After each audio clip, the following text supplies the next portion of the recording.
Muito boa noite a todos. Esta noite transmitiremos a última palestra do Fórum Online VetSmart de Medicina de Felinos, que ocorreu nesse mês de agosto inteiro. O meu nome é Thiago De Rogatis e eu sou o seu apresentador. O VetSmart TV é uma iniciativa dos aplicativos e sites VetSmart para oferecer gratuitamente a clínicos de pequenos animais e estudantes de medicina veterinária conteúdo técnico atualizado em parceria com as principais empresas do setor. O tema abordado de hoje será doença renal crônica. Todos que estão assistindo receberão através do e-mail cadastrado no VetSmart o certificado de presença online. E vale lembrar que o nome do seu certificado será exatamente o nome que você cadastrou no VetSmart. Então, caso você deseje atualizar o seu nome, acesse a área de cadastro no VetSmart pelo aplicativo ou pelo site e faça a sua alteração. A transmissão de hoje tem o patrocínio da Royal Canin. A precisão nutricional é parte do DNA da Royal Canin. Sua ciência e profundo conhecimento das reais necessidades nutricionais de gatos e cães gera produtos inovadores. A Royal Canin compartilha sua paixão, contribuindo com a saúde e bem-estar dos animais de estimação em todo o mundo. Como patrocinadora, a Royal Canin realizará o sorteio de um kit exclusivo de produtos. Para participar, basta se cadastrar e assistir aqui com a gente a transmissão de hoje. Nós vamos divulgar o nome do vencedor ou vencedora no final dessa transmissão. E a médica veterinária convidada para a apresentação de hoje é a professora Fernanda Amorim. Boa noite, Fernanda. Boa noite. Tudo bom? Bom, e logo após a apresentação da professora Fernanda, nós teremos a participação do representante da Royal Canin, Eduardo Zanelli, coordenador de comunicação científica da Royal Canin. Boa noite, Eduardo. Boa noite, Thiago. Boa noite, Fernanda. Boa noite. Bom, eu vou falar um pouquinho agora do currículo da professora Fernanda. Ela é graduada na Universidade Federal Fluminense e mestre em Clínica e Cirurgia Veterinária, também na mesma universidade. Ela é doutora em Ciências Veterinárias, professora de Clínica Médica de Felinos Domésticos e coordenadora do Serviço de Medicina Felina do Hospital de Clínicas Veterinárias da Universidade Federal do Rio Grande do Sul. Ao longo da apresentação da professora, você pode enviar suas perguntas para o WhatsApp para o número que vai aparecer aí na sua tela. As perguntas serão respondidas em tempo real pela nossa equipe e, como o volume de perguntas às vezes é muito alto, algumas perguntas serão respondidas posteriormente via e-mail. Bom, eu vou passar agora a palavra para a nossa convidada de hoje, a professora Fernanda, que vai conduzir a sua apresentação a todos vocês. Boa noite, professora, Boa noite. E boa apresentação.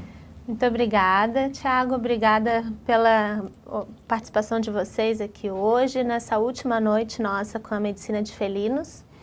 E hoje a gente escolheu um assunto também bastante comum na clínica de felinos, uma das grandes causas de óbito dos pacientes nossos, idosos principalmente, e que nos dá bastante estímulo a estudar, a aprender melhor, porque a gente sabe que os gatos com doença renal crônica podem viver muitos anos com qualidade de vida, com uma boa expectativa de vida, então é importante a gente saber como lidar com a doença e como aumentar a qualidade e expectativa de vida desses pacientes. Então a gente vai iniciar falando a definição de doença renal crônica, que a definição mais simples é que é um dano renal, funcional ou estrutural, que esteja sustentado permanente por 3 meses no mínimo. E nesse dano, isso gera para o rim uma diminuição da capacidade de concentrar a urina, da capacidade de eliminar produtos nitrogenados e manter o balanço hídrico e eletrolítico do paciente e também interfere na capacidade de produção hormonal que a gente vai ver em relação a calcitriol, eritropoetina. Então a gente tem várias consequências em função dessas alterações. Então, quando a gente define que o paciente tem doença renal crônica, a gente sabe que essa é uma lesão irreversível, os rins geralmente estão em processo de atrofia ou já estão atrofiados. A etiologia nesse momento raramente é descoberta, a gente muitas vezes sabe que houve danos no passado, várias agressões a esses rins, Nesse momento é muito difícil descobrir o que foi ou quais foram os motivos. E a gente tem que ter um foco em diminuir a progressão dessa lesão. A gente vai ver que, por defesa, o rim tem vários mecanismos de tentar compensar esses danos que acabam levando à progressão dos problemas da doença renal em si. E a gente tenta frear isso, frear a bola de neve para que a gente dê, ao longo desse tempo, uma melhor qualidade de vida, uma expectativa de vida maior para os pacientes. Então é importante a gente saber sobre a doença, porque é uma causa bem importante de mortalidade. Acho que junto com as neoplasias, o hipertiroidismo, a diabetes, são doenças de gatos idosos, a gente atende muitos casos.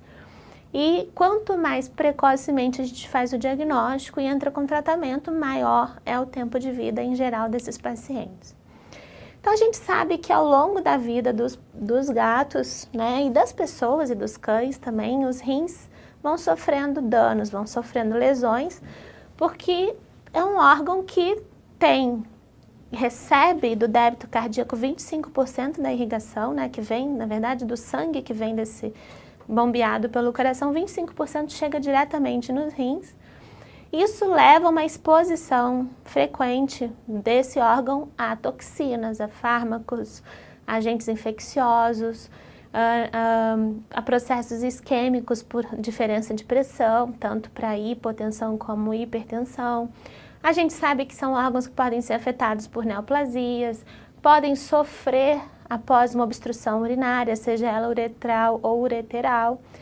Então, esse rim dos gatos, que tem cerca de 200 mil néfrons, ele já tem uma capacidade de reserva importante para ir compensando esses danos que ele vai sofrendo ao longo da vida. O problema é que esse mecanismo compensatório é baseado numa hipertrofia desses néfrons que sobram, que são funcionais, aumentando o seu fluxo plasmático, aumentando a taxa de filtração individual de cada néfron, para que aumente daí a taxa de excreção de produtos nitrogenados, de metabólitos que o rim deve excretar diariamente. Esse aumento do fluxo plasmático tem consequências, gera uma hipertensão glomerular, essa hipertensão acaba por causar lesão mecânica nesses capilares. Essa lesão mecânica leva a uma perda de permeabilidade e seletividade desses néfrons, acabam perdendo proteína. Essa proteína e essa perda de seletividade acaba por levar também a uma fibrose, uma inflamação túbulo-intersticial, tanto pela perda desses componentes como pela injúria capilar. Então, tudo isso, desculpem, passei antes, tudo isso leva ao quê? A uma bola de neve. O rim entra num mecanismo compensatório que gera tanto uma hipertensão sistêmica, uma hipertensão glomerular e essa perda de permeabilidade e seletividade, numa tentativa de compensar uma perda de função, que no início dá certo, mas com o tempo vai levando o quê? Uma inflamação, uma fibrose, que vai levando cada vez mais perda de néfrons e perda de função ao longo do tempo. Então, como todo mecanismo compensatório, no início dá certo e ao longo do tempo acaba trazendo também prejuízos pelo excesso de trabalho individual de cada néfron.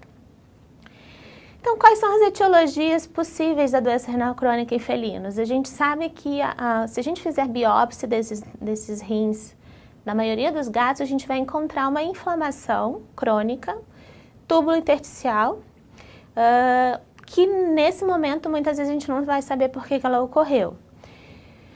Outras causas, hidronefrose por ureterólitos, a gente cada vez mais encontra cálculos em ureter de gatos, é uma epidemia, então, e a gente muitas vezes só descobre fazendo a investigação, fazendo raio-x. O linfoma é uma doença importante em função da infecção pelos retrovírus, de ser um tumor bem frequente em gatos, e aí o linfoma extranodal acaba afetando o rim muitas vezes.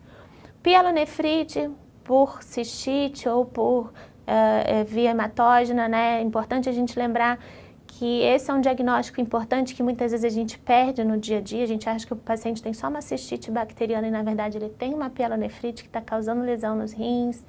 Glomerulonefrite não é tão comum no gato quanto no cão, mas eventualmente se vê. Eu já peguei um ou dois casos, não é tão frequente, mas é importante a gente ficar atento ao diagnóstico. Por depósito, geralmente, de complexos imunes. Peritonite infecciosa é uma doença sistêmica que acaba afetando o rim também. A doença renal policística é bem importante, infelizmente bem prevalente no nosso país, em gatos de raça braquicefálica, principalmente persas e derivados, né, o exótico, o himalaio. Eu vou mostrar algumas fotos para vocês. O pseudocisto perinéfrico, eu já vi uns 3 ou 4 casos, eventualmente a gente encontra que é esse acúmulo de líquido subcapsular, que não é urina, né? Tem uma composição diferente da urina e acaba por comprimir o parênquima e trazer prejuízos para esses rins. Nefropatia hipocalêmica, a gente sabe que ocorre, é difícil a gente fazer o diagnóstico. E anormalidades congênitas, como a genesia, hipoplasia. Uma vez a gente pegou um caso de uma hipoplasia renal e o paciente, inclusive, fez cirurgia, era uma gata que fizeram cirurgia de castração, foram fazer ligadura do útero, acabaram ligando o outro ureter do único rim bem formado da gata, então foi um caso bem interessante, assim, bem triste. Mas é difícil a gente pegar casos de agenesia, hipoplasia e amiloidose também. Não é tão comum em gatos. Então, eventualmente a gente vê casos de nefrólitos. Esses nefrólitos a gente sabe que podem causar dano renal, principalmente se eles descerem e acabarem obstruindo o ureter, levando a uma hidronefrose, uma perda de parênquima renal. Agora a gente tem visto relatos e alguns casos de nefrólitos por sangue seco solidificado. Eu botei essa foto para ficar atento, porque esses nefrólitos muitas vezes não são radiopacos. A gente não faz diagnóstico no raio-x, então é importante ter em mente, pesquisar com ultrassonografia principalmente. E casos, né, cada vez mais frequentes de cálculos tanto em rins quanto em ureter. A maioria dos gatos são assintomáticos, ao nosso ver, né? Mas eles estão escondendo a dor. Se eles estão escondendo a dor, a gente não sabe, mas se a gente não fizer a investigação por radiografia, a gente não fica sabendo que tem e acaba comprometendo a longo prazo a função desse rim, a lesão do parênquima, né? Acaba chegando até virar simplesmente a ausência de parênquima, apenas a cápsula renal, uma bolsa de urina em função dessa obstrução crônica, o que deve gerar bastante dor para o paciente, né? Então, muitas vezes a gente vai descobrir investigando. Rins policísticos, infelizmente é uma doença genética autossômica dominante, que deveria ser facilmente eliminada, né, do plantel de gatos persas, porque simplesmente a gente evitando cruzar esses gatos que têm a doença, que têm os cistos nos rins. Então, se ela continua existindo é porque as pessoas não estão eliminando esses gatos da reprodução. Então, é uma realidade ainda no nosso país, infelizmente. Então, esses cistos variam de tamanho, podem ter no córtex, na medula, de forma uni ou bilateral, eventualmente tem no fígado, também cistos no fígado, e pode comprometer de forma bem grave, como nesse caso, o parênquima renal, causando uma lesão renal importante. Esse gato tinha inclusive um cálculo de oxalato de cálcio, além dos rins policísticos. Casos de linfoma, a gente atende eventualmente, o que a gente vê que compromete bastante a estrutura do parênquima renal, essa perda de definição córtico-medular, presença de massas nos rins. Então, são casos que a gente eventualmente consegue descobrir o porquê que esse paciente está com sintomatologia, com perda de função. Então, pseudocisto perinéfrico também, a gente já diagnosticou em alguns casos, a gente vê essa bolsa de fluido subcapsular. Esses pacientes é difícil o tratamento, porque ao fazer a cirurgia e eliminar essa cápsula, né, abrir essa cápsula para poder drenar esse líquido para absorção no momento, acaba muitas vezes dando descência de sutura no pós-operatório, porque o gato continua produzindo líquido, bastante líquido abdominal. Então, são casos bem difíceis, são exemplos para mostrar algumas etiologias, algumas causas da doença renal crônica, mas nem sempre é assim. Muitas vezes a gente acaba fazendo o diagnóstico apenas do que restou, da perpetuação da inflamação e da fibrose que por algum tempo foi causada por outro motivo e que eventualmente a gente não vai saber o que aconteceu no passado e acaba tratando apenas as consequências das doenças. Então, a gente sabe que alguns fatores de risco são bem conhecidos, então gatos da raça persa, como eu comentei, em função dos rins policísticos, os gatos abissínios podem ter amiloidose de origem genética, Maine Coon, Russian Blue, Siamês, Birmanês são raças que já são implicadas em serem mais predispostas, de terem uma associação de um risco maior. Idade, gatos acima de 9 anos têm um risco maior, em média 12 anos para machos e 15 anos para as fêmeas, então em fêmeas tem tendência a aparecer um pouco mais tarde. É muito importante investigar a presença de infecção no trato urinário, seja uma cistite, uma pielonefrite, a presença de cálculos ou de obstrução urinária, porque essas são causas tratáveis, essas são causas que a gente consegue eliminar e diminuir a progressão da doença.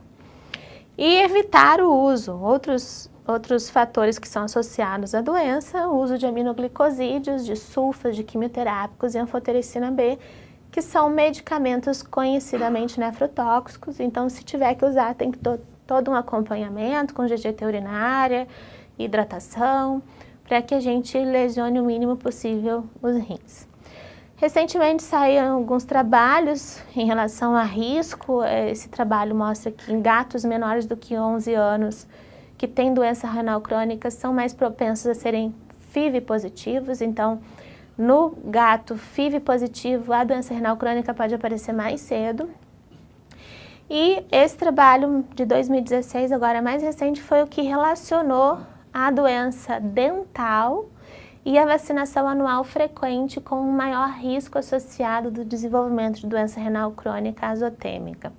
Então é o primeiro trabalho que sai, mas já é um alerta para a gente de qual é o papel dessa vacinação anual frequente da doença dental no maior risco do desenvolvimento da doença renal crônica. Então como é que esse paciente vai chegar para a gente? Na maioria das vezes ele já chega em anorexia, magro, nos casos mais avançados, anêmicos, com as mucosas bastante hipocoradas, letárgicos, com vômito. Agora, esse é o quadro do problema avançado, né? Eu sempre falo para os tutores, os proprietários, que para eles ficarem alertas em detectar sinais precoces, porque esses são sinais tardios. E muitas vezes o proprietário ele não percebe o início da doença renal crônica porque ele acha que urinar muito é bom. Então, se a gente pergunta, o paciente está urinando normalmente? Tá super bem urinando, bastante. E ele fala, não, doença renal ele não tem, porque ele urina que é uma beleza, né? Então, a gente sabe que é difícil, como no ser humano a tendência é ser mais oligúrica e ter essa diferença importante entre as espécies, as pessoas não relacionam urinar muito com um problema renal.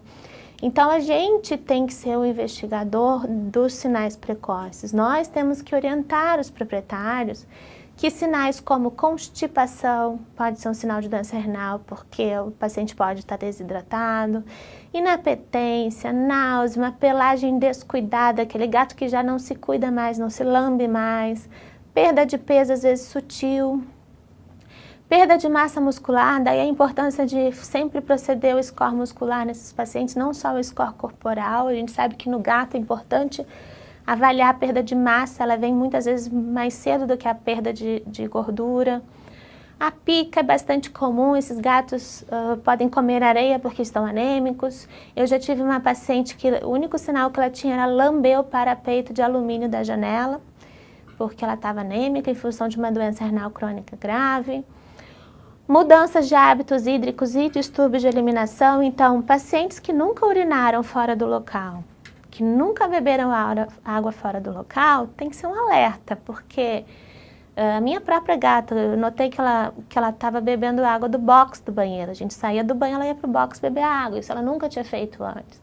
Então, são sinais sutis de uma polidipsia, de poliúria, então isso tem que ser um alerta para esse proprietário de que alguma coisa é diferente. Se alguma coisa diferente, merece investigação. Então, no exame físico, o que nós vamos encontrar? Uma perda de peso importante, desidratação, rins diminuídas a palpação, os rins são facilmente palpáveis no gato, então é importante a gente ter uma ideia de tamanho, eles variam mais ou menos de 3 a 4,3 centímetros de comprimento. Então eu sempre ensino os alunos a medir direitinho na região sublombar, para a gente ter uma boa ideia de qual é o tamanho normal de um rim para detectar alterações de forma precoce. Úlceras orais já em casos um pouco mais avançados. E cegueira e fêmea são sinais de hipertensão arterial sistêmica e também geralmente vem em casos um pouco mais graves. Então a gente vê aquele gato com uma pelagem alterada, perda de peso, desidratados, gatos que eu brinco com os alunos que a gente faz o teste do turgor cutâneo, sai, pega a máquina, liga a máquina, volta, tira a foto e a pele está no mesmo lugar, né? Então demonstrando uma desidratação importante. O melhor lugar para fazer a avaliação é na lateral do tórax, porque é onde a pele é mais justa ao corpo, então não sobra tanta pele, e aí nos dá uma ideia mais fidedigna de desidratação. Úlceras orais, úlceras urêmicas, eu observo em pacientes com já uma azotemia bem grave, bem importante, bem avançada, então não é comum a gente pegar no início. Mas creatininas de 5, 6, estágio 4 para frente, geralmente a gente tem observação dessas úlceras em cavidade oral. E os gatos que já chegam com cegueira, com ifema, com dificuldades visuais por descolamento de retina, hemorragia de retina, já são casos de hipertensão decorrente da doença renal crônica que a gente pode encontrar.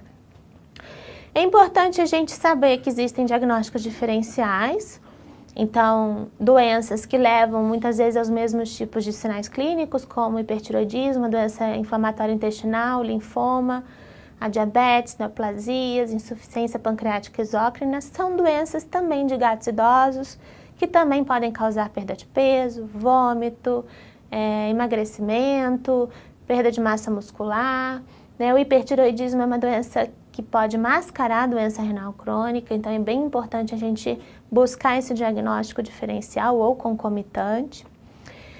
E o diagnóstico definitivo a gente tem que investigar se esse paciente, né, qual é o diagnóstico clássico da doença renal crônica? Aquele gato que tem uma azotemia de origem renal, então não é pré-renal nem pós-renal, a gente define que não é, que ela é por perda de função, exatamente, depois de uma hidratação.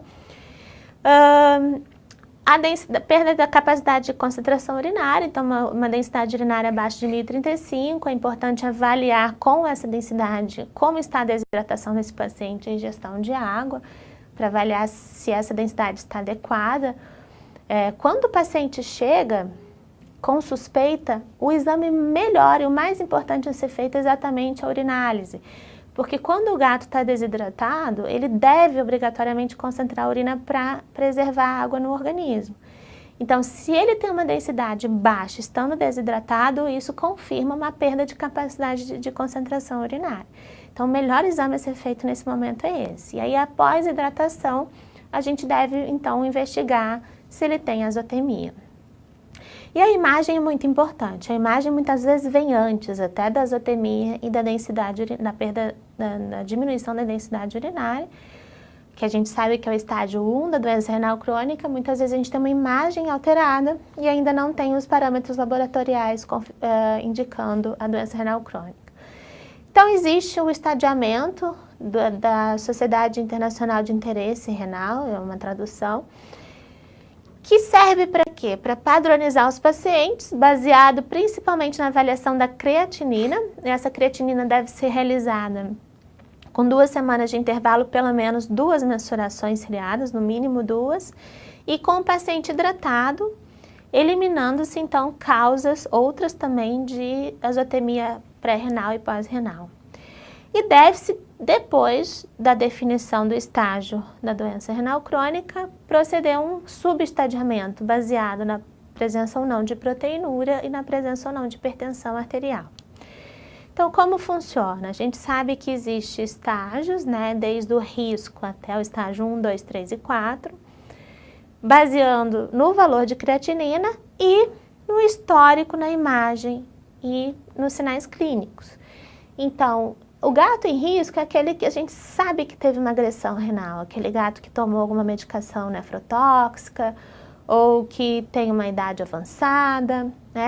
Até a gente brinca que é difícil um gato idoso que não tem uma creatinina elevada. Se não tem é porque é hipertiroideu, né? Então a gente já tem essa ideia de que é comum, é claro, ao longo da vida o rim vai sofrendo lesão, vai sofrendo dano. Então é esperado que essa creatinina aumente com a idade. Agora, se o paciente ele tem a creatinina normal, mas ele tem outras anormalidades, como a palpação do rim alterada, a imagem alterada, ou ele tem proteinúria, ou a creatinina está subindo, apesar dela ainda estar abaixo do valor de referência máximo, mas ela vem subindo, a gente já pode dizer que ele é um gato estágio 1 da doença renal crônica.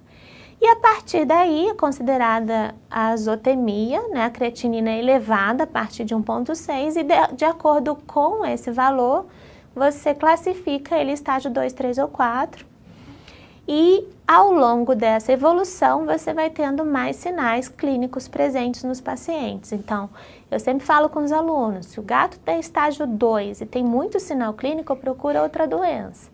Porque geralmente o gato abaixo de 2,5, 2,8 de creatinina, geralmente ele não tem sinais clínicos de doença renal, a não ser hipertensão, né? Hipertensão a gente eventualmente vê. Agora, os outros sinais geralmente vêm um pouco mais tarde. Então, a creatinina tem dois poréns, né? Ela pode estar falsamente elevada num paciente desidratado, e ela pode estar falsamente diminuída num paciente que não tem massa muscular.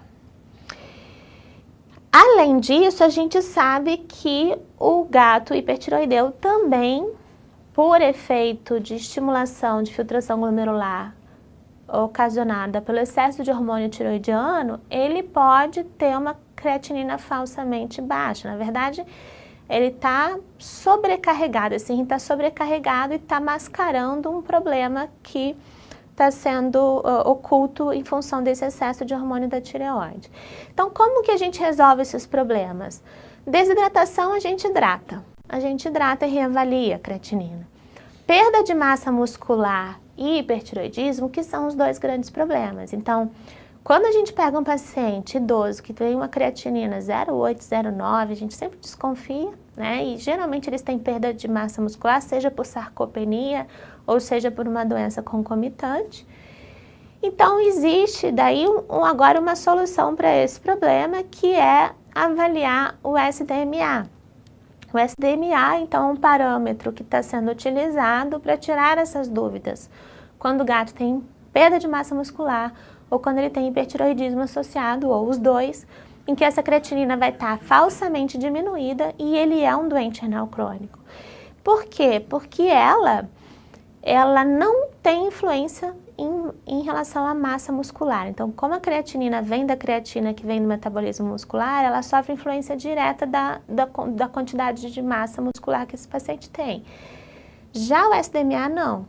E ele tem uma evolução linear e de acordo com a taxa de filtração glomerular. A diferença, então, é que o SDMA aumenta de forma precoce em relação à creatinina. Com 40% de lesão, a gente já tem um aumento da SDMA, enquanto que a creatinina só aumenta com 75% de lesão renal. E, além disso, ele não tem essa influência da massa muscular em termos de metabolismo para aumentar. Então, é importante a gente saber que é a solução hoje que a gente encontra para essas creatininas falsamente baixas, para tirar a dúvida. E hoje está super acessível, tem no Brasil, a gente tem como solicitar, não está um preço tão elevado, então já está podendo ser incorporado na rotina como diagnóstico.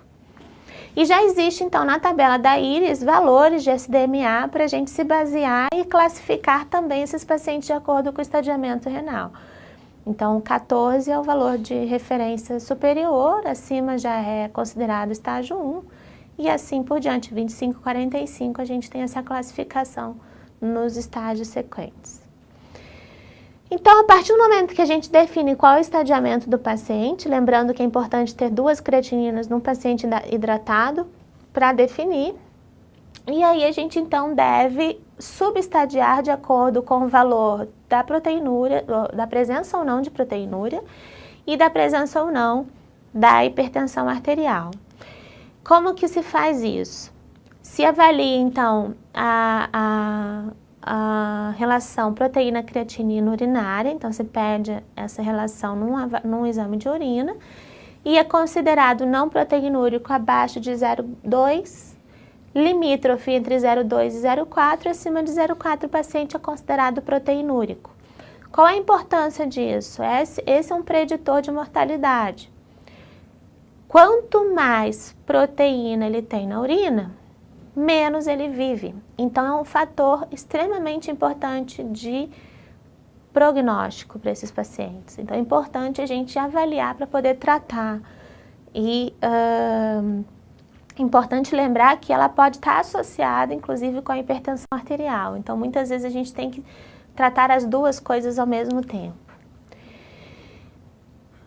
E a proteinúria, é importante a gente lembrar que ela vem principalmente do aumento dessa pressão intraglomerular, mediada pelo sistema renina-angiotensina-aldosterona, que identifica essa queda de filtração glomerular pelos néfrons, estimulando as células justaglomerulares. Então a mácula densa detecta essa queda de fluxo, essa queda de filtração, estimula as células justaglomerulares a liberarem renina, e ativar esse sistema renina-angiotensina-aldosterona que aumenta essa pressão intraglomerular, levando a uma proteinúria. Essa proteinúria pode ter origem glomerular ou tubular, já por uma deficiência de reabsorção tubular. E o grande problema dela é que a presença de proteinúria leva a uma apoptose dessas células tubulares, a uma inflamação do parênquima, da túbulo intersticial do rim, e prejudica, levando a uma progressão da doença renal crônica. Então, quanto mais proteinúria o paciente tem, mais inflamação, mais fibrose ele vai apresentar no futuro. Por isso que é importante não deixar isso acontecer e tratar essa proteinúria. Em torno de 20% dos gatos são proteinúricos, que têm doença renal crônica. Então, a urinálise é extremamente importante para a gente avaliar a densidade urinária. É importante a gente fazer também uma solicitação de urocultura e teste de sensibilidade a antimicrobianos. 15 a 30% dos pacientes têm infecção urinária, 70% deles sem sintomas. Hoje se discute muito se trata ou não uma bacteriúria assintomática. O que se indica hoje é tratar quando existe um aumento dos piócitos, uma piúria na urina. Se tiver mais de 5 piócitos por campo, aí é indicado sempre tratar essa bacteriúria, mesmo que assintomática. É importante, então, a gente sempre solicitar também a avaliação da relação proteína-creatinina urinária para avaliar a proteinúria, para a gente definir que é uma proteinúria que deve ser tratada. A gente deve definir que ela é renal, ou seja, o sedimento não pode estar ativo, não pode haver uma cistite, uma inflamação do trato urinário de uma maneira geral, que a gente sabe que essa proteinúria não é secundária, e ela deve ser persistente. Então a gente deve ter pelo menos 2 exames comprovando. Lembrar que ao longo da fibrose, ao longo da evolução do problema, ela tende a declinar naturalmente. Então no estágio 3 e 4, geralmente os pacientes não são mais proteinúricos, ou isso vai cessando, mas é importante então lembrar que no estágio inicial ela deve ser tratada para isso não acontecer, para não evoluir. Os que são limítrofes entre 0,2 e 0,4, a gente tem que reavaliar em 2 meses para ver se está evoluindo ou não. E lembrar que acima de 2 miligramas por decilitro de proteinúria, a gente está em frente a uma provável doença de origem glomerular, que é uma proteinúria bem grave. Geralmente, nos cães, nas pessoas, primeiro se tem azotemia, primeiro se perde a capacidade de concentrar urina e depois vem a azotemia. Então, a perda de capacidade de concentração urinária ela é mais precoce do que a azotemia. No gato, isso é diferente. Existem alguns pacientes que podem estar azotêmicos e com a densidade urinária normal. Por quê? Porque ele tem essa origem no deserto, então ele tem uma grande capacidade renal de concentrar a urina. Então, geralmente, cão, por exemplo, quando a gente tem azotemia, ele já perdeu a capacidade de concentrar a urina. No gato, ele pode ter azotemia e ainda estar com uma densidade urinária normal. A gente não pode deixar de suspeitar nesses pacientes. Em relação à pressão arterial, então, é importante a gente medir, né, com o paciente ambientado. Sempre a primeira coisa a ser feita na clínica para ele não se estressar. De preferência, a gente utiliza o Doppler como o método indireto de mensuração. Tem alguns aparelhos mais novos, oscilométricos de alta definição, que também estão sendo recomendados, para que a gente defina, então, qual é a pressão sistólica. A diastólica não é bem estabelecida ainda em pequenos animais, tem muita variação, então a gente define qual é a pressão arterial sistólica e, de acordo com esse valor, a gente, se o paciente tem acima de 160 milímetros de mercúrio de pressão sistólica, a gente considera ele hipertenso sem complicações. Se ele tem acima de 150 e tem complicações extrarrenais, como hipertrofia cardíaca, descolamento de retina, sinais neurológicos, a gente considera ele hipertenso com complicações. É recomendado tratar quando? Quando ele estiver acima de 160 e tiver algum sinal clínico de doença relacionada em órgãos-alvo. Então, rins, olhos, sistema nervoso central e coração. Se não tiver sinais de doenças relacionadas à hipertensão nos órgãos-alvo, a gente deve tratar sempre que ela estiver acima de 180. E aí existe uma classificação adicional. Se existe evidência de dano em órgão-alvo, ele é C, se não tiver, ele é NC. Se a gente não mediu a pressão, a gente define que ele é RND, risco não determinado. Existem pacientes que, por mais que a gente queira, por mais que eles sejam doentes renais, a gente não consegue medir a pressão arterial, porque são muito difíceis, são irracíveis, é difícil a contenção, são muito estressados, a gente nunca acredita no valor que a gente lê. Então, esses pacientes, eventualmente, a gente tem que classificar assim, não consigo medir, não sei se ele tem ou não, a não ser que ele tenha alguma lesão em órgão-alvo, que a gente confirma, então, que ele é hipertenso. E tem o T de tratado, que é aquele paciente que está estável, que ele já foi um hipertenso e a gente tratou e controlou. Então, 61% dos gatos com doença renal crônica são hipertensos e devem ser tratados. Lembrando que a hipertensão arterial sistêmica, ela vem também da ativação crônica do sistema renina-angiotensina-aldosterona e é um mecanismo de defesa compensatório, inicialmente, que acaba por elevar a pressão de forma crônica. E esses pacientes devem ser tratados porque essa hipertensão também leva uma proteinúria, leva hipertrofia cardíaca, leva danos nos olhos, no sistema nervoso. Então, são parâmetros que devem ser investigados. Esse é um paciente que tem descolamento de retina importante, ele veio cego. Aqui já um vídeo de um paciente com hemorragia.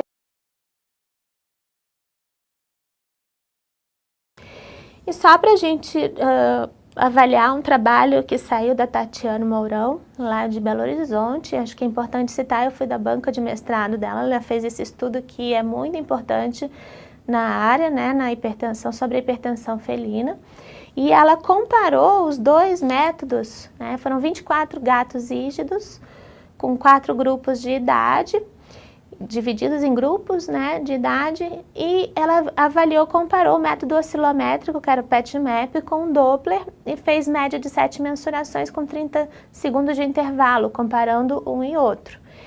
E foi muito interessante porque as médias foram diferentes, porém com correlação significativa alta. O que isso quer dizer? Que as diferenças não foram importantes no sentido da clínica, na decisão, na tomada de decisão entre tratar ou não um paciente. Então, a gente tem valores de diferença aí de 4, 1, 3, 6 milímetros de mercúrio entre um aparelho e outro, que não influenciam na nossa tomada de decisão entre tratar ou não um paciente. É claro que é importante ter toda uma adaptação, ela usava Feliway para os gases, o ferormônio, adaptava, uma pessoa só media com muita calma, muita tranquilidade, então tem todo um preparo para fazer essas mensurações. Mas ela mostrou que, sendo feito todos esses cuidados, não há diferença importante na comparação dos dois métodos. O que mais que a gente pode encontrar? Anemia normocítica normocrômica em função da deficiência da produção de eritropoetina, em função também de uma meia-vida dos eritrócitos menor devido à uremia, há possíveis hemorragias gastrointestinais, então tem vários motivos pelos quais os gatos podem estar anêmicos. Eles tendem a entrar em acidose metabólica ao longo do tempo, né, e principalmente se eles não estiverem sendo alimentados com uma dieta adjuvante para pacientes renais, né, e ao longo da evolução da doença. É importante avaliar a hiperfosfatemia, ela vem geralmente cedo e ela leva a um hiperparatiroidismo renal secundário, que é o grande problema da doença renal crônica, que causa elevação do PTH. A gente vai ver todos os efeitos do PTH. O PTH hoje é considerado a maior toxina urêmica existente. Muito pior do que a ureia. A ureia hoje até se suspeita que ela não traga tantos efeitos deletérios assim para o paciente. Então, é importante essa avaliação do fósforo, do PTH. Ao longo da poliúria, né, crônica desses pacientes, eles podem, alguns gatos, não são todos, podem ser hipocalêmicos, perderem potássio na urina, e a gente tem que lembrar que a perda de potássio leva a uma nefropatia hipocalêmica, então perpetua e faz progressão dessa doença renal.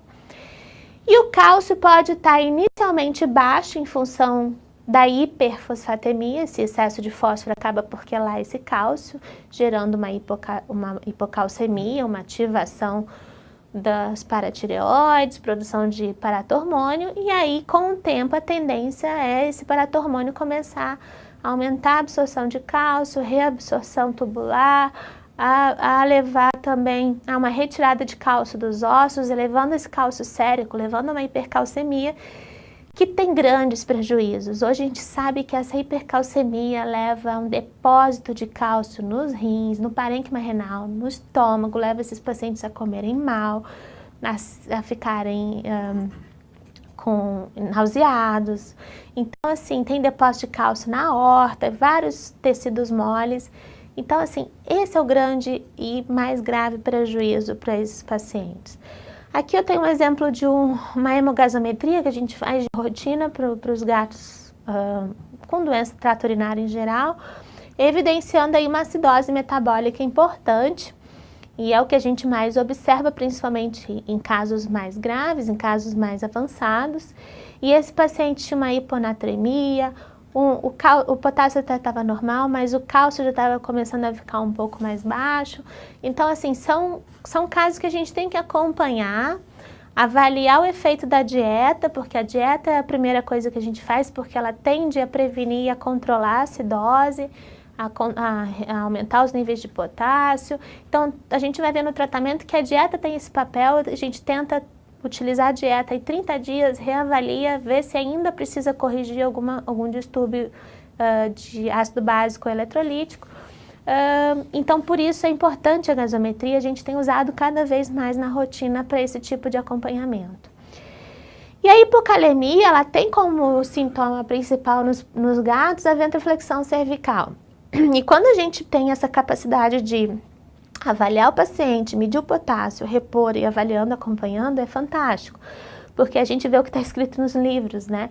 Então esse gato chegou pra gente com uma ventroflexão cervical bem grave, bem importante, e eles fazem isso porque é a principal manifestação clínica da fraqueza muscular no gato. O gato não tem o ligamento nucal, então ele sustenta a cabeça na musculatura.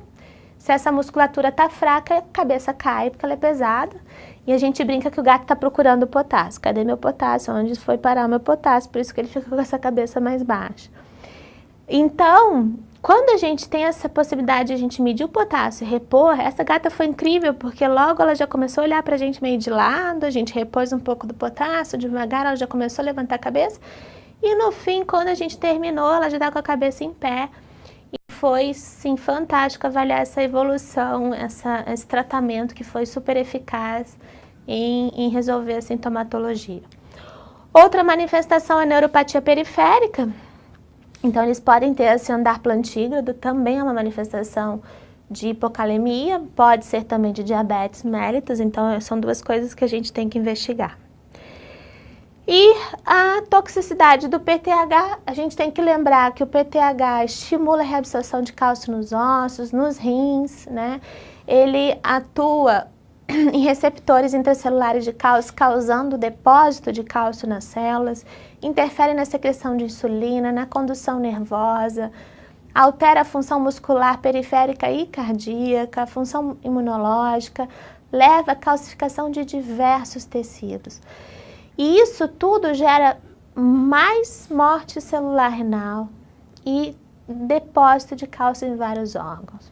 Então aqui tem um exemplo de um paciente meu que ele fez calcificação de aorta, a gente pode comprovar depois na histopatológico, na necrópsia.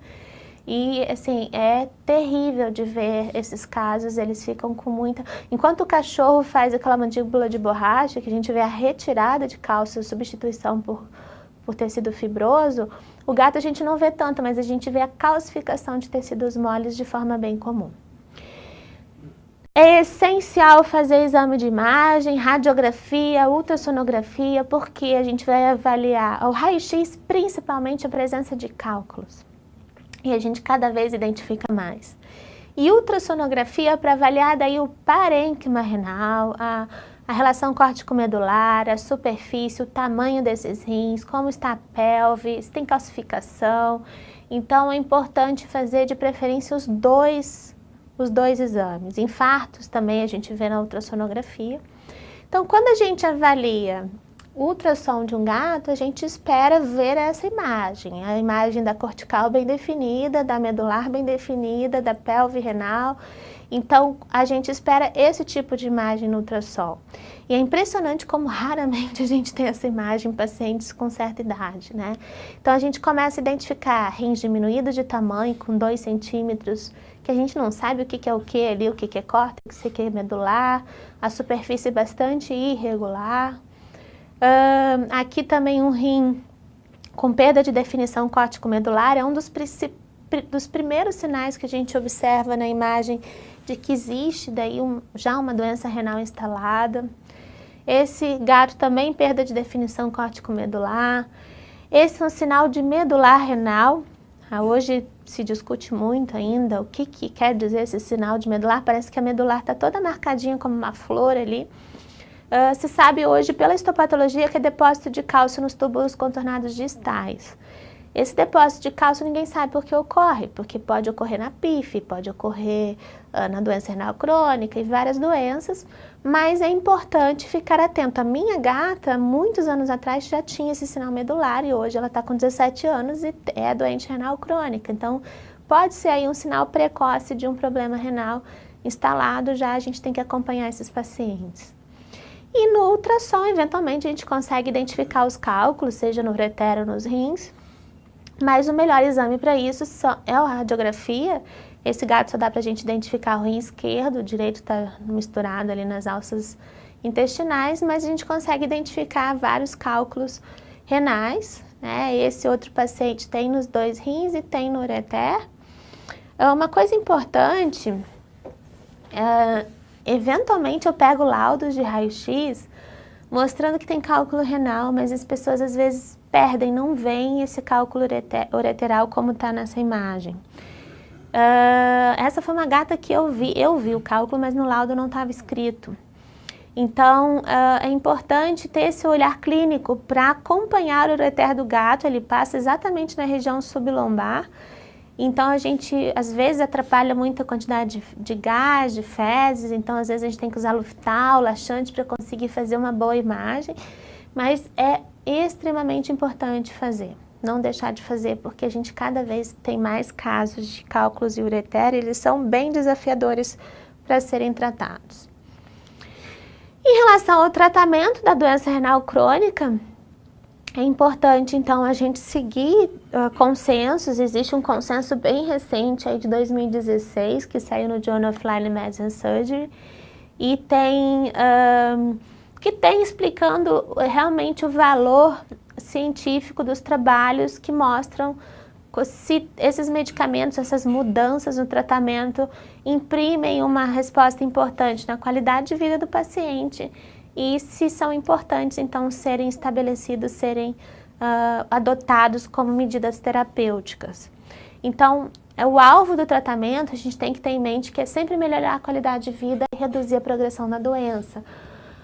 O grande problema da doença renal crônica é que o desafio é conseguir dar tanta coisa para um gato, né? Que a gente sabe que muitas vezes são muitas medicações, muitas mudanças na vida do paciente e que, na prática, muitas vezes os tutores, os proprietários não fazem. Então, justamente pela dificuldade em fazer.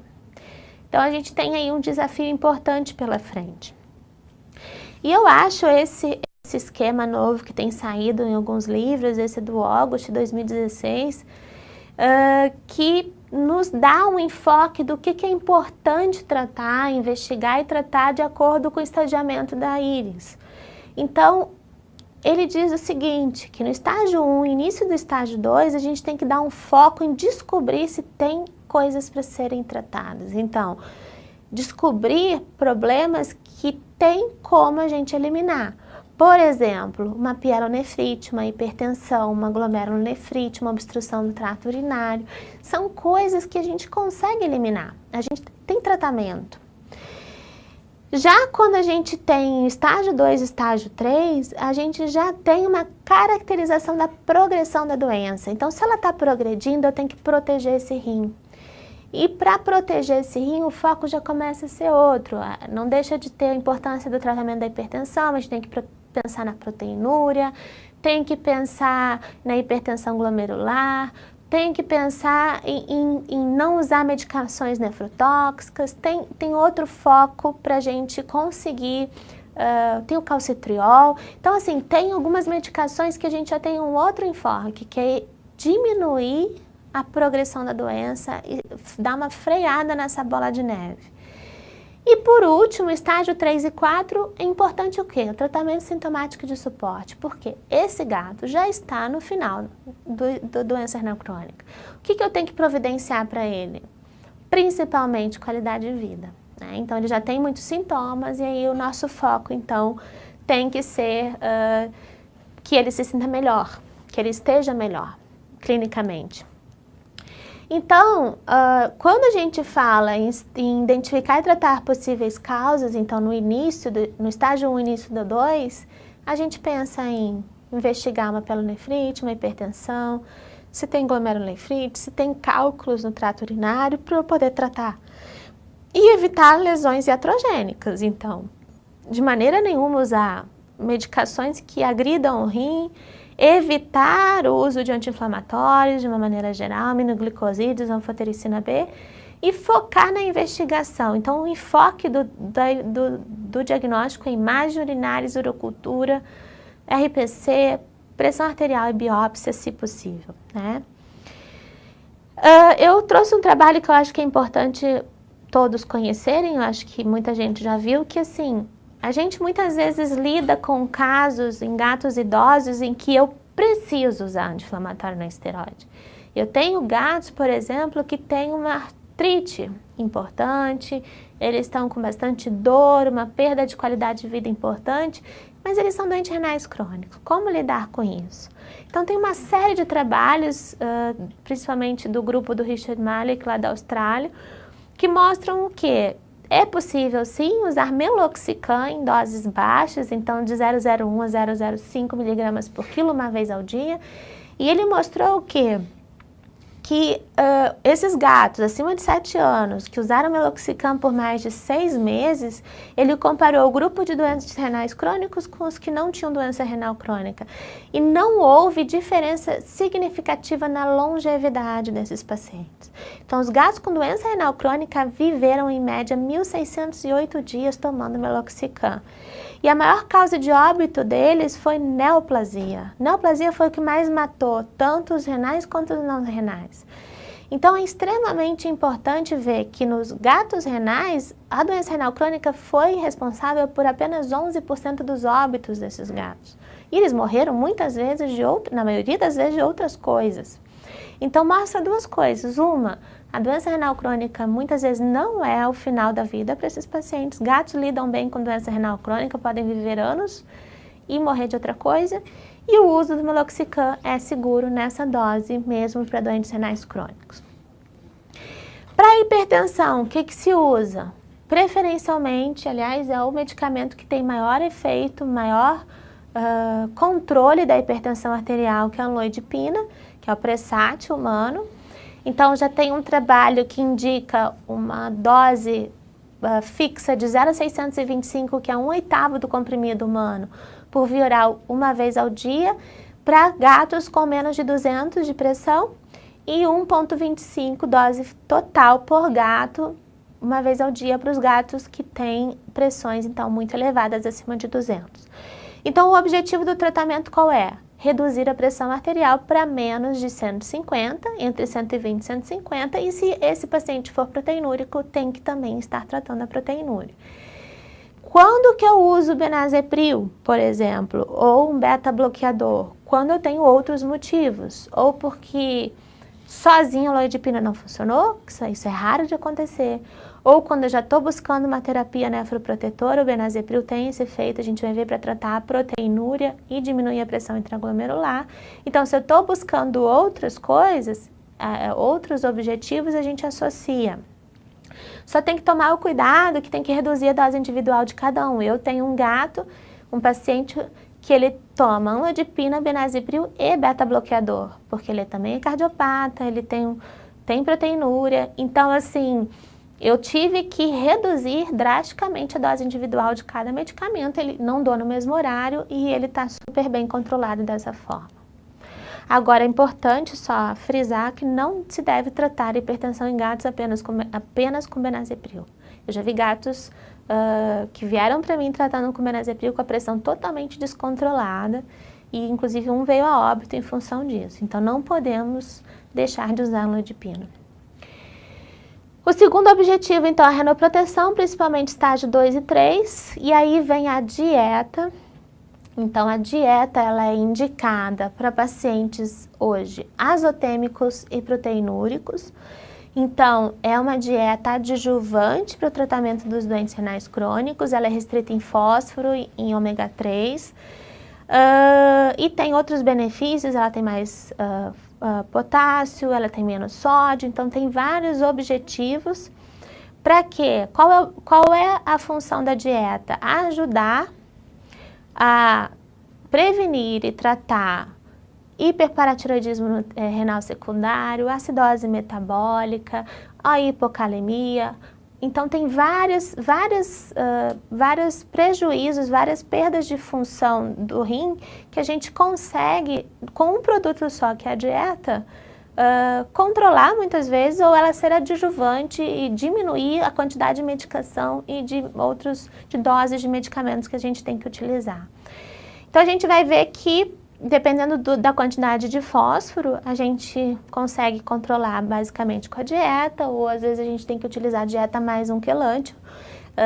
A gente sempre tenta 30 dias só a dieta, se ela não resolver sozinha, a gente acaba entrando com quelante. O quelante é um horror para usar, então a gente tem que rezar para a dieta conseguir controlar sozinha, e muitas vezes consegue.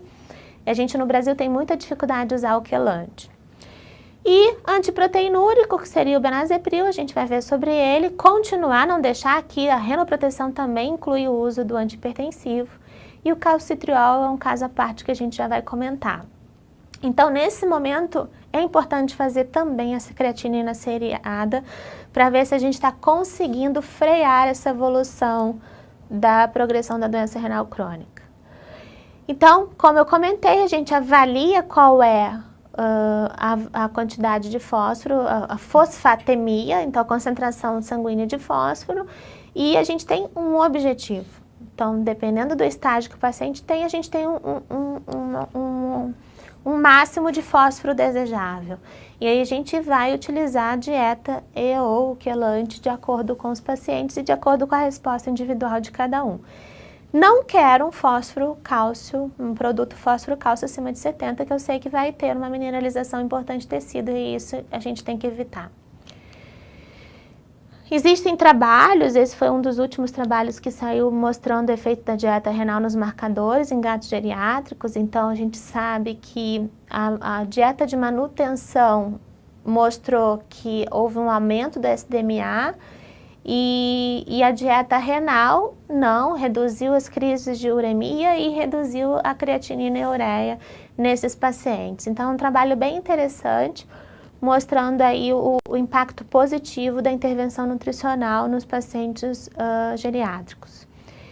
Então, a dieta tem como alvo prevenir e tratar a hiperfosfatemia, a acidose, a hipocalemia, fornecer ômega 3 e complexo B. A gente sabe que esses gatos também perdem muito complexo B na urina e estão se alimentando mal, então é importante repor nutricionalmente.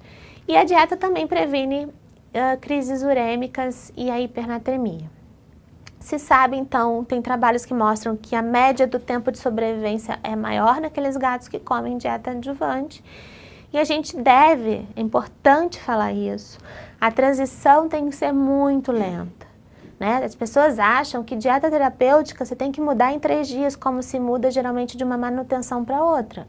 Mas não, a dieta terapêutica a gente tem que levar aí 1 a 2 meses fazendo a transição, para que o gato não faça aversão, não tenha O gato geriátrico já é um paciente difícil da gente mudar qualquer coisa na rotina dele. Se a gente vai mexer na dieta, ainda é pior ainda. E se eu vou mudar a dieta para uma dieta terapêutica, é mais difícil ainda. Então a gente tem que fazer isso de forma muito lenta, ou colocando no mesmo pote um pouquinho da antiga e um pouquinho da nova, uma do lado da outra, ou misturando mesmo. Mas misturando assim, muito devagar, aumentando as quantidades ao longo de 1 a 2 meses da dieta nova. E eu achei interessante que nesse consenso ele mostra o seguinte, que é claro que o objetivo melhor sempre é uma dieta renal úmida. Por quê? Porque ela hidrata e ela tem todo esse controle de eletrólitos e de nutrientes. Depois a dieta seca. Depois, se o paciente não aceita nenhuma nem outra, a gente pode tentar formular uma dieta renal caseira, que ao meu ver ainda é mais difícil, para mim é a mais difícil de todas, que geralmente envolve arroz, cenoura, coisas que os gatos não comem. Mesmo que nutricionalmente balanceada, é difícil os gatos aceitarem. E ainda eu tenho a opção da sênior úmida e da sênior seca, ainda são um pouco melhores do que a dieta de manutenção, porque elas têm menos proteína, daí tem menos fósforo, né, nesse sentido, então controla um pouco melhor. Agora, a de manutenção, se for utilizar, se o gato não tiver jeito, não conseguir mudar, é obrigatório o uso de quelantes. Então, assim, eu sempre falo para o cliente, porque o cliente muitas vezes ele é muito difícil de convencer de que ele tem que dar dieta, né? E eu falo para ele, com a dieta você vai conseguir economizar tempo, esforço e dinheiro em várias medicações e várias outras coisas que você teria que dar para o seu gato.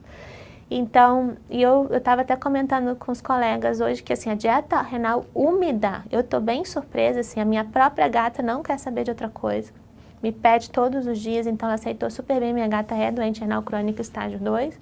Então eu estou tendo bastante experiências assim satisfatórias com as dietas renais, principalmente as dietas úmidas. Agora, tem que fazer essa transição lenta, porque é muito fácil o cliente ir na loja, comprar, oferecer, o gato não quis comer, e era isso, né? Então, claro, a dieta é um pouco mais cara, então ele precisa se convencer que ele não tem que gastar aquele dinheiro com o paciente, ele vai acabar gastando com outras medicações, com outros problemas e exames, do que se ele estivesse investindo em alimentação. O tratamento da hiperfosfatemia, então, envolve, se não responde só a dieta, a gente tem que entrar com quelante, e aí é um grande problema, porque eles são extremamente ruins para administrar. Dos 3 que a gente tem disponíveis, hidroxialumínio é o que a gente usa, porque o carbonato de cálcio e acetato de cálcio tem um grande risco de causar hipercalcemia. E o hidroxialumínio tem um gosto horroroso, os gatos recusam. Aí eu tento manipular em pó, só que aí a gente tem que misturar esse pó na dieta, e a gente não fica sabendo o quanto eles ingerem realmente ou não. E tem que tomar um cuidado com prescrição, porque eu já vi receitas dos meus próprios alunos, residentes, que prescreve assim, administrar com o alimento. Aí o proprietário entende que ele só pode dar o hidróxido de alumínio com a comida, mas ele não entende que ele não pode dar comida sem hidróxido de alumínio. Então ele tem que entender o mecanismo do medicamento e que o gato não pode comer sem o hidróxido de alumínio. E esse é o nosso maior desafio. Lá fora existem apresentações de medicamentos com muito maior palatabilidade, muito mais fáceis de serem administrados para um gato. Proteinúria a gente trata com benazepril. Existem 2 trabalhos que mostram que ele tem um bom efeito em reduzir a proteinúria, ele diminui a hipertensão glomerular, então tem um efeito protetivo. Ele tem aumento de apetite. Agora, esse aumento no tempo de vida que é questionável. Os trabalhos hoje ainda não conseguiram confirmar que faz a diferença no tempo de sobrevida do gato. Então, hoje está se estudando bastante o bloqueador do receptor de angiotensina, que é o telmisartan, que a gente sabe que existem meios, além da angiotensina 2, para ativar receptores para causar essa ativação da hipertensão glomerular, do aumento da arteriola eferente, do tônus da arteriola eferente. Então a gente tem medicamentos hoje como o telmisartan que bloqueia direto o receptor e não a conversão da angiotensina. Então ele tem um efeito melhor direto no receptor, evitando a ativação desse receptor pela angiotensina 2.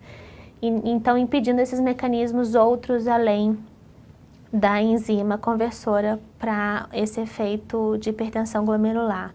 Então, assim, o trabalho que existe comparando os 2, o telmisartan foi muito eficaz em reduzir a proteinúria e ele inclusive teve uma redução maior do que o benazepril. Então, hoje já está se indicando também esse medicamento como uma opção para o tratamento da proteinúria nos gatos. O calcitriol, a intenção dele seria, ele tem uma modulação específica de receptores, né, de produção de PTH. Então ele reduz a produção de PTH. Só que o gato que tem doença renal crônica, que tem perda de massa renal, ele já não produz calcitriol em quantidades suficientes. Então a paratireoide acaba tendo uma autonomia na produção de PTH, que já começa a ter um hiperparatireoidismo terciário, em função dessa baixa regulação do calcitriol. Então, assim, em teoria, o calcitriol modularia, diminuiria a produção de PTH e ativaria os receptores periféricos de vitamina D. Isso traria melhor apetite, mais disposição para os pacientes, menos hiperfosfatemia, menos hipocalcemia. Só que o que acontece? No gato, os resultados dos trabalhos são bastante conflitantes. Se sabe que quem toma calcitriol, paciente humano e cães que têm doença renal crônica, eles têm uma modulação dessa produção de PTH, tem menos hiperparatireoidismo e tem uma qualidade de vida melhor. No gato isso ainda não foi provado. E a gente tem uma dificuldade muito grande, mesmo quem queira usar vai ter muita dificuldade, porque as doses são muito baixas, O Rocatrol humano tem cápsula de 0,25 microgramas, a gente precisa de 2,5 nanogramas a 9 nanogramas para o gato. Tem que mandar manipular em óleo de coco amêndoa, tem que ter antioxidante, então tem toda uma dificuldade para se conseguir utilizar uma medicação que tem pouco efeito em gatos e não se demonstrou aí grandes efeitos nos trabalhos em relação à indicação do seu uso. E a terapia sintomática, então, para o estágio, final do estágio 3 e estágio 4, a gente aí começa a pensar em estimulantes de apetite, antieméticos, fluidoterapia, reposição de potássio, reposição de bicarbonato, de eritropoetina, e existe aí a possibilidade da terapia substitutiva, que é uma opção, principalmente para os gatos que têm uma agudização de doença renal crônica. Então o foco muda, o foco é importante a gente não deixar o paciente sem comer, a gente hoje se sabe que os doentes renais crônicos todos merecem uma mirtazapina, assim, a mirtazapina é um estimulante de apetite que tem uma ação analgésica também, então, e antinauseante, né? Então existe trabalho de 2 miligramas por gato a cada 48 horas, já é uma dose para doentes renais crônicos. E se sabe que para gatos especificamente não se tem um bom efeito com antiácidos, porque os antiácidos, no gato, a retenção de gastrina nos doentes renais crônicos não é tão importante quanto nos cães e nas pessoas. Então, você não teria um aumento da gastrina, um aumento da produção de ácido clorídrico. Então, é mais importante nos gatos a gente diminuir a náusea, usar um antiemético, medicação que tenha efeito analgésico também, como o Maroptan. E se for usar um antiácido, usar omeprazol tem um efeito muito melhor do que a ranitidina, a famotidina nos gatos. Então, esses gatos vão comer muito melhor. Então, até pouco tempo atrás, a gente prescrevia famotidina para todos. Hoje, a Kimby, que é uma pesquisadora americana, ela mostrou recentemente no congresso, eu fotografei até o slide dela, que ela está estudando os estômagos desses gatos, e ela viu na avaliação histopatológica que eles têm muitos depósitos de cálcio nesse estômago, então já aí uma calcificação em função do hiperparatiroidismo, e não teve uma boa correlação de níveis de gastrina com os problemas gástricos, eles não têm úlceras gástricas, eles não têm a mesma sintomatologia de hiperacidez como os cães e as pessoas. Então, mostrando que não é tão importante o uso de antiácidos. Então, principalmente Maroptan e mirtazapina. E adaptar o manejo, refeições pequenas, frequentes, lembrar de aquecer o alimento, reidratar o alimento, muitas vezes funciona bem. E naqueles casos, assim, as pessoas têm um pouco de problema em botar uma sonda naquele gato que não come. Acha que botou a sonda nunca mais tira. E na verdade, na prática, a gente vê que não é assim. Muitos gatos que não comem, a gente coloca a sonda, dá uma reidratada, fornece as vitaminas do complexo B, ômega 3, começa a alimentar esse paciente, ele começa a utilizar o Maroptan, a mirtazapina, daqui a pouco ele começa a ter interesse pela comida e começa a se alimentar sozinho, a gente consegue retirar a sonda muitas vezes. Então, dá para fazer inicialmente uma sonda nasoesofágica, não precisa colocar uma sonda gástrica. E é importante pensar que essa sonda também serve para hidratação, e de uma forma muito mais natural, orgânica, que é por via entérica, essa hidratação, do que por fluidoterapia subcutânea. Então, muitas vezes, inclusive, a gente usa sondas para hidratação também. Por falar em hidratação, é importante não usar terapias agressivas. É muito comum o hábito do veterinário a fazer, ele tem uma azotemia importante, vamos internar e para baixar a creatinina, né? Todo mundo fala assim, vamos baixar essa creatinina. E na verdade o foco tem que ser qual? Hidratar o paciente e não superidratar. A maioria das pessoas abre o soro, desce fluido nos pacientes, a creatinina baixa, fica todo mundo feliz, o paciente feliz, o dono feliz, todo mundo feliz, o veterinário feliz, o gato vai para casa, desidrata de novo e volta muito pior. Por quê? Porque você sobrecarregou o rim dele com excesso de fluido, que faz mal, também é ruim sobrecarga de fluido, e não manteve-se uma hidratação em casa adequada. Então, no hospital, a indicação é hidratação, ponto. Calcula quanto está desidratado, reidrata e reavalia a creatinina. E tem que trabalhar muito hidratação em casa de forma oral, fisiológica.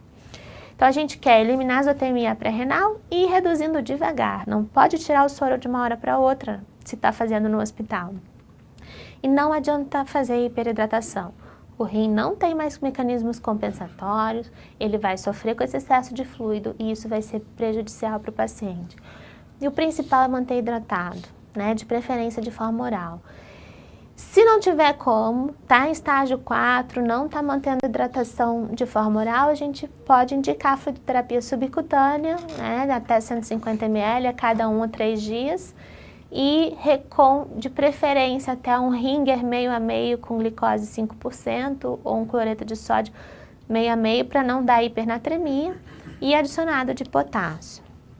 Então, existe a tabela que a gente tem que no hospital é reidratar baseado nessa tabela. Depois, em casa, estimular a hidratação oral. E aí tem várias maneiras, aumentando os potes de água, potes largos, que façam a reflexão da imagem do gato. Ele gosta de ver a própria imagem na água.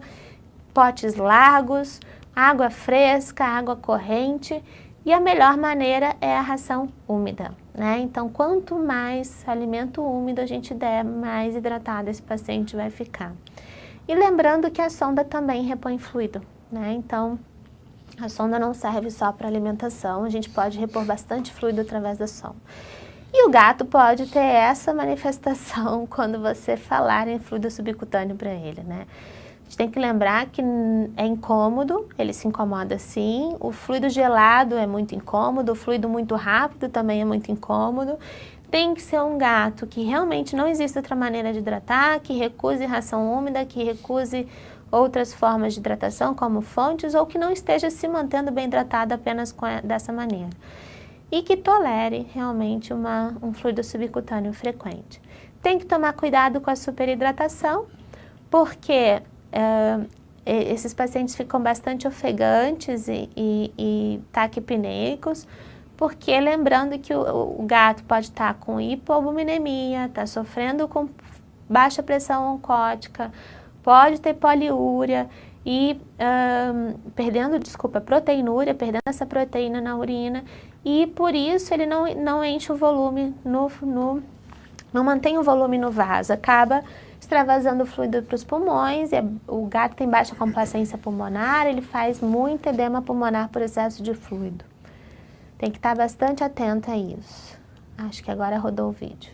Então esse é um sinal, o gato que está incomodado, deitando de um lado para o outro, agitado, quando está na fluido, esse gato a gente tem que ficar atento, ele vai até ele ficar, quando ele começa a ficar taquipneico cianótico, o estado já é bem grave. Potássio, estágios avançados, se a dieta não está mantendo, a gente entra com citrato de potássio, principalmente porque o citrato, além de tratar a acidose, ele é um alcalinizante, ele também repõe o potássio, tem que só monitorar, acompanhar esse tratamento. Geralmente a gente vê em casos mais avançados de doença renal. Lembrar, que em casos estágios terminais de doença renal crônica, o gato pode fazer até hipercalemia, retenção de potássio, aí é contraindicado repor. Tem que ficar muito atento e monitorar esses pacientes. A acidose, mais uma vez, ela é prevenida e tratada com a alimentação. Se a dieta sozinha não estiver conseguindo controlar bem, a gente utiliza. Se o bicarbonato estiver abaixo de 16, tem que fazer gasometria. A gente deve utilizar o citrato de potássio, que é um agente alcalinizante, se for para repor potássio também. Se não, o bicarbonato de sódio também por via oral, para tratar a acidose acompanhando com gasometria. A anemia, então, é importante para a qualidade de vida, a gente tratar essa anemia, para aumentar o apetite do paciente. A gente sabe que a anemia ela tem um efeito direto no prognóstico do paciente. Então, se a gente trata, ele vive mais. O que a gente pode fazer? Repor com eritropoetina humana recombinante. E aí, o objetivo é ter um hematócrito acima de 25. Então, tem todo um esquema de tratamento até subir esse hematócrito e depois manter de 1 a 2 vezes por semana. E recentemente tem a darbepoetina, que ela é uma medicação mais moderna, ela também é recombinante, a eritropoetina humana é recombinante, mas que dá menos efeitos imunológicos. Então, assim, tem menos casos de produção de anticorpos contra. E ela dá menos, então, aplasia pura de células vermelhas do que a eritropoetina humana. Enquanto que na eritropoetina a gente tem casos de 25% a 40% de produção de anticorpos, com a darbepoetina a gente tem menos de 10% dos casos de produção de anticorpos. O inconveniente dela é que ela é muito cara. Usando uma ou outra, a gente precisa repor ferro para fazer essas hemácias novas, então o ferro destrão 1 vez por mês é o suficiente. Lembrando que o gato hipertenso tem que tomar muito cuidado, tanto com transfusão quanto com o uso de eritropoetina, porque prejudica, aumenta a hipertensão. E para todos os pacientes eu tenho que controlar sempre hipertensão, proteinúria, hipocalemia, hiperfosfatemia, acidose, anemia e infecção do trato urinário. No início, reavaliar esses parâmetros a cada 1 a 4 semanas, quando o paciente está estável, a cada 3 a 6 meses. E falando de prognóstico, a média de sobrevida é de 1 a 3 anos. Na prática, a gente tem gatos vivendo muito mais do que isso e morrendo de outras coisas. Então, é a doença degenerativa que tem uma expectativa de vida melhor no gato. Só que a gente tem que se preocupar em proteger o gato dos fatores de prognóstico, que são proteinúria, hipertensão, hiperfosfatemia, anemia. Então, se a gente consegue controlar bem esses fatores, ele vai viver mais. É simples assim. Então, esse é o nosso foco para que a gente dê mais tempo e qualidade de vida para os gatos. Então, eu espero ter atendido aí no tempo que a gente tinha disponível os principais pontos sobre a doença renal crônica dos gatos e que facilite aí a vida de vocês no dia a dia. Obrigada pela audiência de vocês. E qualquer dúvida depois vocês podem enviar para a gente discutir algum caso, alguma dúvida que tenha ficado. Muito obrigada a todos. Obrigada, Thiago. Muito obrigada, professora Fernanda, que deu essa aula aqui para a gente. Obrigado mesmo. Bom, agora com vocês, quem vai conduzir uma apresentação é o Eduardo Zanelli, que é coordenador de comunicação científica da Royal Canin. Boa noite a todos, é um prazer estar aqui com vocês para dar continuidade ao que a professora Fernanda falou. Ela já frisou a importância da dieta na doença renal crônica e eu vou mostrar para vocês alguns diferenciais, algumas soluções nutricionais que a Royal Canin traz para o manejo desses pacientes. Para a gente ter uma noção da prevalência, da importância da doença renal crônica, que foi a que a professora Fernanda já falou, é a segunda causa mais comum de morte nos gatos, nos felinos. Para vocês terem uma ideia, a prevalência em gatos acima de 10 anos é de 81%. E qual que é o objetivo, um dos objetivos, na verdade, da terapêutica da doença renal crônica? É mudar o foco do tratamento, como era feito até algum tempo atrás, para controlar a progressão da doença e melhorar a qualidade de vida desses animais. Então, o que a gente busca focar é o diagnóstico precoce, trazer um suporte nutricional adequado para esses animais, para a gente conseguir manter a qualidade de vida. Sendo que o suporte nutricional adequado é um dos mais importantes tratamentos, uma das mais importantes condutas terapêuticas na doença renal crônica. A gente pode citar Hipócrates no caso da doença renal crônica, como algumas outras, onde ele diz que teu alimento seja o teu remédio, que teu remédio seja o teu alimento. E a modificação da doença renal crônica é a base da terapia, né? A modificação da dieta, é a base da terapia da doença renal crônica. Nesse trabalho aqui, a gente pode ver a média de sobrevida de gatos, complementando os trabalhos que a professora Fernanda trouxe, dos gatos que comiam uma dieta de manutenção, ou seja, uma dieta que não se preocupava em ser renoprotetora, para uma dieta renal. A gente pode perceber aqui que os animais que se alimentaram com uma dieta de manutenção tiveram uma sobrevida em torno de 220 dias, ao passo que os animais que se alimentavam de dieta renal tiveram uma sobrevida maior do que 600 dias, né? Além do mais, os animais que se alimentavam de dieta renal tiveram um risco de crise urêmica menor do que 72%. Esses animais que também se alimentavam de dieta renal tiveram 33% de morte renal, ao passo que eles geralmente morriam de outras complicações, sendo que a gente está falando de gatos idosos, de idade avançada, então uma das maiores causas são as neoplasias. Em comparação com os animais que se alimentavam de dieta de manutenção, esses animais vieram a óbito por complicações renais em torno de 65%. Então, um dos principais pontos que se é discutido com doença renal crônica é a proteína. Então, a gente sabe que não basta simplesmente restringir a proteína. A gente precisa focar na qualidade dessa proteína e utilização de proteína de alto valor biológico que vai trazer para a gente aminoácidos essenciais, ou seja, aqueles aminoácidos que os animais precisam ter contato via dieta, que eles não conseguem fazer uma biotransformação no organismo. Por quê? Esses animais eles precisam se manter vivos. Eles precisam utilizar esses aminoácidos para se manter vivos. Desculpa.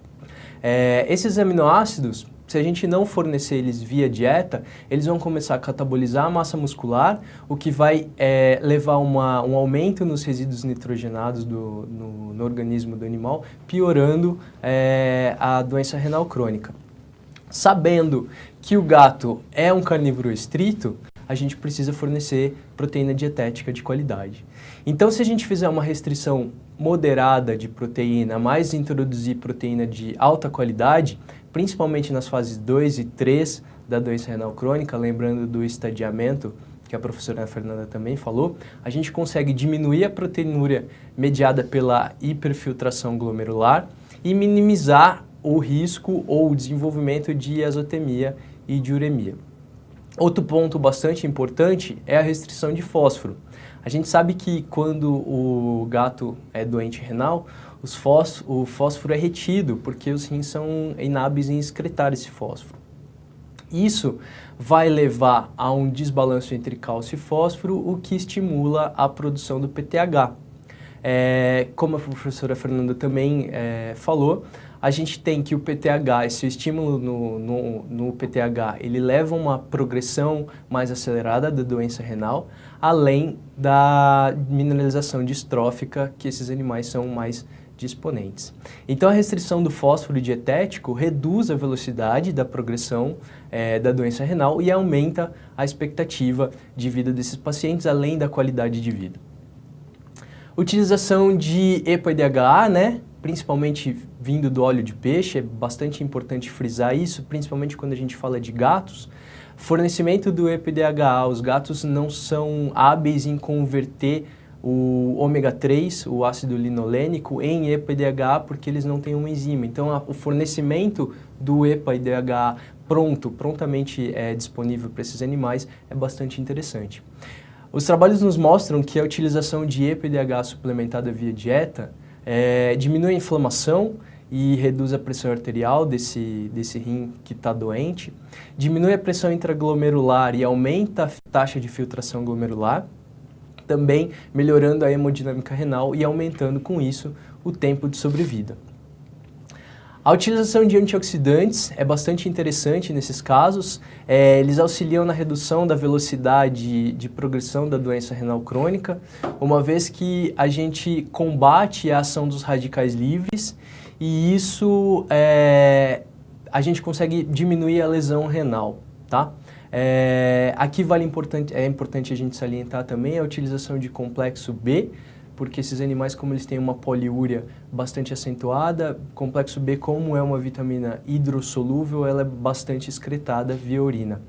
Esses antioxidantes, eles vão auxiliar no combate ao estresse oxidativo, né, como a gente já falou, que diminui a glomerulosclerose e diminui a fibrose intersticial. A utilização de dietas com alta energia é bastante interessante para esses animais. uma vez que a gente precisa manter a condição corporal desses animais. Geralmente eles são inapetentes, então se a gente tem uma dieta de alta energia, poucas quantidades que esse gato se alimenta várias vezes ao dia, a gente consegue chegar à densidade energética que o gato precisa ter para a taxa metabólica. Então, com essa dieta de alta energia, a gente consegue reduzir as perdas musculares, uma vez que o gato não precisa começar a fazer gliconeogênese com o tecido muscular. A gente consegue preservar a função imune e permitir, como já foi falado, quando a gente utiliza a dieta de alta energia, a gente permitir esses pequenos consumos que vão fazer ao longo do dia a quantidade total que ele precisa. Aqui é um trabalho que mostra para vocês que correlaciona o score de condição corporal com a taxa de sobrevida. Então aqui a gente, utilizando a escala de 9 pontos, a gente pode perceber que os gatos que estavam em peso ideal ou em sobrepeso tinham uma taxa de sobrevida muito maior.